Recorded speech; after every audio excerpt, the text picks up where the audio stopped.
Hello everyone, welcome back to my channel.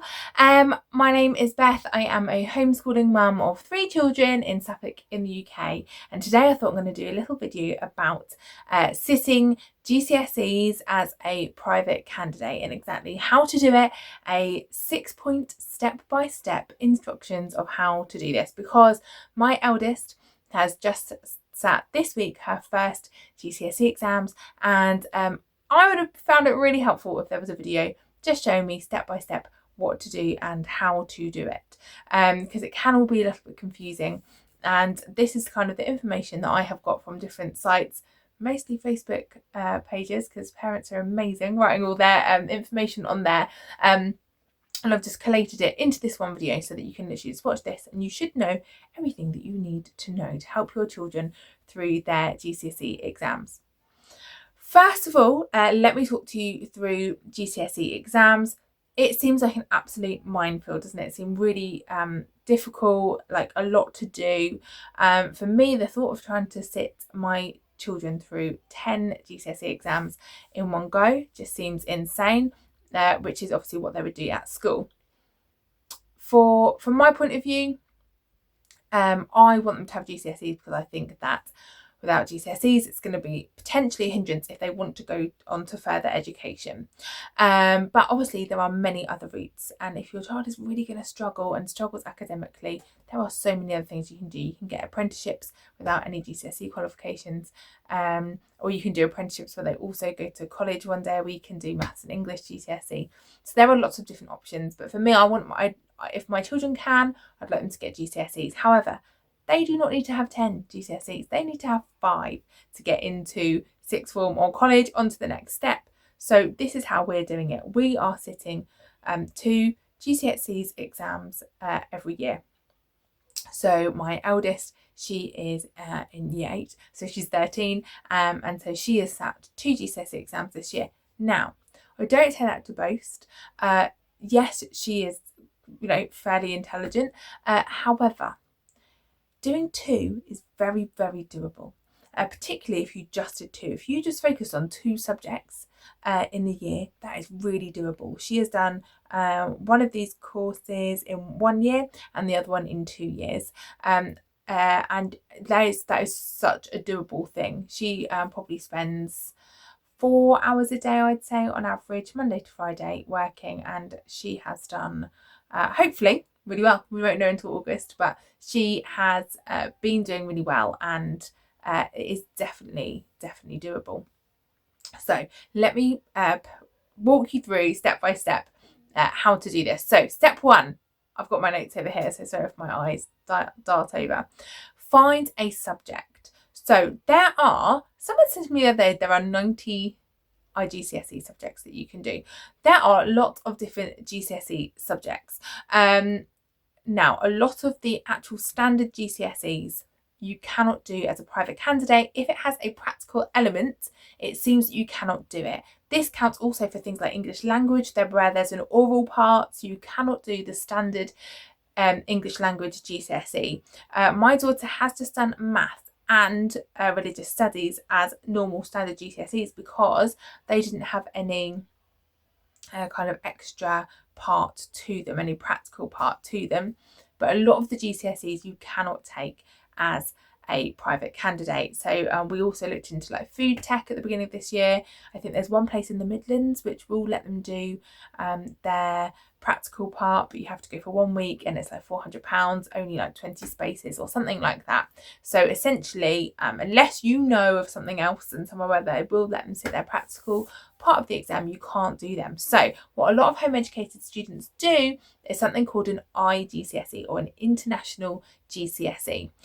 These are recognised by most schools and colleges. What I did was contact the local sixth form where I think she is going to probably go for sixth form and do her A-levels, and I said to them, do you accept them? And they said, yes, we accept those, and most places do accept those as equivalent to GCSE.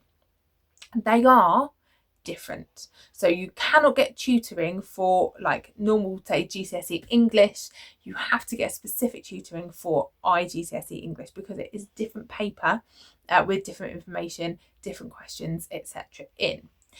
So You then need to find your subject. You can go on, you can do Cambridge IGCSEs or Pearson EdXcel IGCSEs. Now we have done we're kind of going down the route of the Pearson EdXcel IGCSEs, and there is a website that you can go to, which I will link below, and let me just show you that now. So sorry that I'm putting it on my screen, but it's the best way that I know how to do it. So here is the IGCSE, the EdXcel, or Pearson EdXcel. They've changed their name a little while ago. Web page here, there, and you go to the International GCSEs little tab, and there are subjects. So you can see down here. Let me take you further down. It was hard to do this looking from my phone. Here we are. Take you down here. What are you doing? Cool down. There you are. We have got lots of different ones. So that's the G's down there. Oh, Greek is the first language. I guess let's go on the M's. They've got maths. They've got Tamil. That must be a language. So there you can see essentially they've got loads of different qualifications that you can do. Someone said to me there's over 90 that you can choose from. So this is the EdXcel one, but there is the Cambridge IGCSEs too, so they will probably have different ones as well.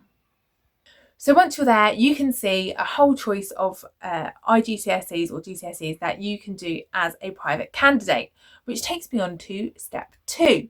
You need to find a tutor or some way of learning the materials. So you can do this, I guess, in two ways. You can find a tutor. You might want to do this online. Facebook is amazing. If you type in IGCSE English tutor into the search on Facebook, I reckon you will find something. Or IGCSE English help, and you will find something. There are loads of tutors online of very, very varying prices. The most I've heard of are like one-to-one in-person tutors charging £55. The cheapest I've heard of is an online site called the £2 Tuition Hub, and they offer them for £2 each. Now, what I've seen on the £2 Tuition Hub, lots of people I know do use this for their whole learning and learning the curriculum, and it seems amazing. They don't seem to do any feedback or marking of homework, which is the thing that I struggle with because I want to know how well she's doing. But if you feel that you can work that way, that's great. A friend of mine, her son has just done marine biology like that all in 1 year, and he's done he's sitting his exam. It hasn't bothered him that they didn't give feedback on the homework, because what they do is they set kind of work, you would do it, and then they go through the answers in the lesson. So you can do it there, or you can find different things. We have been able to find a local we had a tutor online for the religious studies. I've got another tutor that's going to do it online this next year. Or you can do it the second way, which is buy the textbook. Again, make sure it's the right one. So if you're doing like a normal GCSE, buy the normal GCSE one. If you're doing an IGCSE, make sure you buy the IGCSE book, because it is different to the standard GCSE book. And you could do it yourself. You could go through the textbook. Maybe you could want to sit with your child, or your child can do it on their own. This is what we did with maths. My husband knows maths. How does he do it? I don't know. He remembers all the maths from school, and he has taught my eldest her maths this year, and so that took him 2 years, but I guess that's because he's doing it around work, whereas the religious studies, she did it in 1 year, so a 1 year course. So once you have found your subject, you've got your tutor, or you're doing it yourself, your child is learning everything they need to know. I have, especially with the online tutors as well, just checked in to make sure that it is everything that she needs to know, and that there isn't anything extra. I've checked with homework and make sure that I've been sending it back and forth, because obviously a lot of that is online over emails and stuff, but if your child might be able to do that themselves. Step 3 is book in for the exam. Now, I'm speaking from my knowledge here. I might be wrong, it might be different in different areas, but here where I am, Suffolk, Norfolk area, the bookings open on December the 1st. So let me show you this website that you need to go to. This is the place where you go for private candidates. So this is where you can find out where the local schools are that sit the exams. So it's Joint Council for Qualifications.org, so jcq.org.uk. And then you do private candidates here at the top, and then you go down and it tells you here. Right, so if you know the number of the centre you're looking for, you can put it there, or you can type your postcode in. This is not my postcode. I have put in a random one. That's for Norwich, but you can type in any postcode in the UK in there, and then you type your qualification here. It's that qualification type and exam board, and then you check in, and then you press that date. Then you go to subjects. So any one of those subjects that you'll be doing, press submit, and then it will come up with schools that are sitting that exam down here. So here it is, and it comes up with their details here, so you can contact them. So once you've looked at the list and you've chosen the school that you were hoping to take the exams at, I would, before December the 1st, contact the school and just clarify that that information on that website is correct and say, do you definitely do these exams? And then I would ask them things like, how do I book in? And when do I book in? Just to check, because they might say, oh, you can actually book in now. Or I'm not 100% sure how that bit works, but here it was December the 1st. Now, I hadn't realised that it was like literally you have to get in. I thought it was like it opens in December the 1st. You do have till the end of February for the summer exams, I think. But in Norfolk, it was sold out within 24 hours. Like all the exam centres were filled over in 24 hours apparently. So that's quite worrying. And it was worrying for me because I didn't even realise that until the 12th of December when I then realised I needed to apply. But it was fine. It's just now my nearest school is over an hour away from my house. So that's a little bit frustrating for this year, but it's one of those things.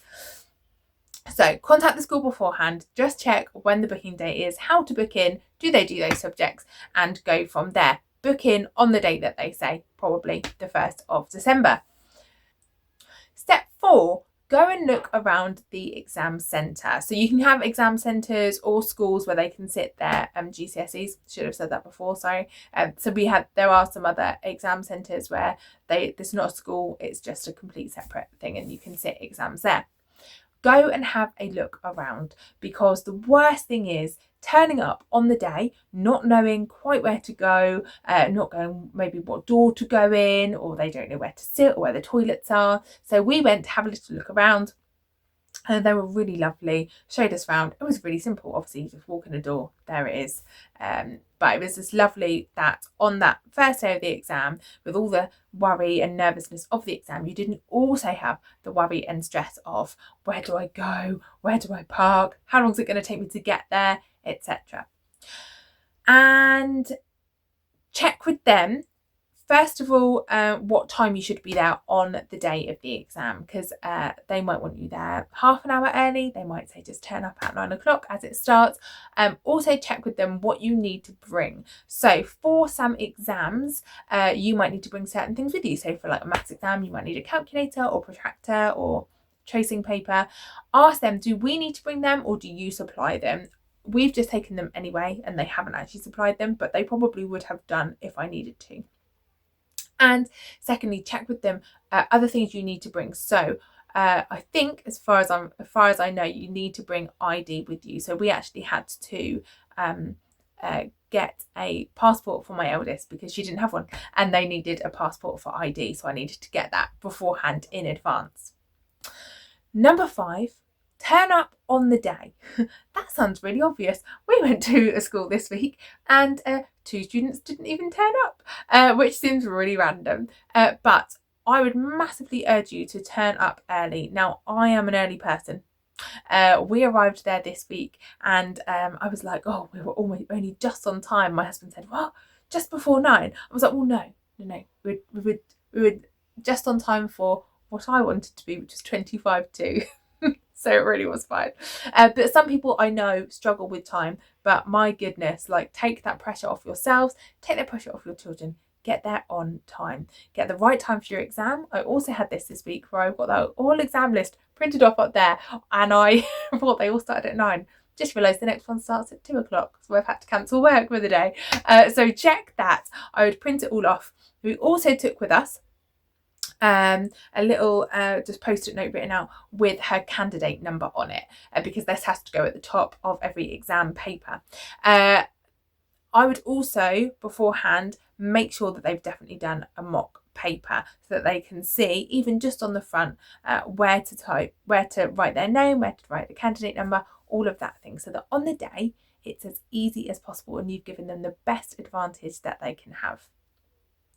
And number 6, collecting your results.